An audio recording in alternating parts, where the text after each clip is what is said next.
আসসালামু আলাইকুম, hello viewers.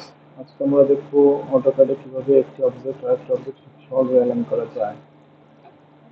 তো তার জন্য আমরা একটা রেক্টেগল নিলাম, রেক্টেগলটা একটু বাঁকা করে রাখছি, রোটেট করে।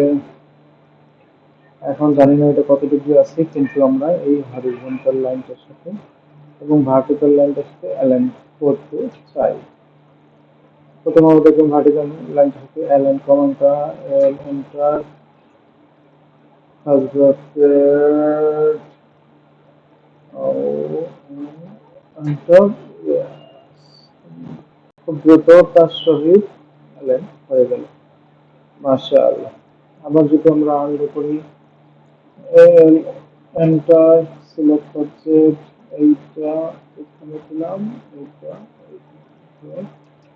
আর্টিকেল দেখতে হয়ে গেল। এটা কম্পিউটার তো আমরা সবাই এইভাবে অ্যালাইন করতে পারবো যে কোনো অবজেক্ট খুব দ্রুত অটোক্যাডে। ভিডিওটি ভালো লাগলে লাইক সাবস্ক্রাইব করে দিন। Thank you for watching.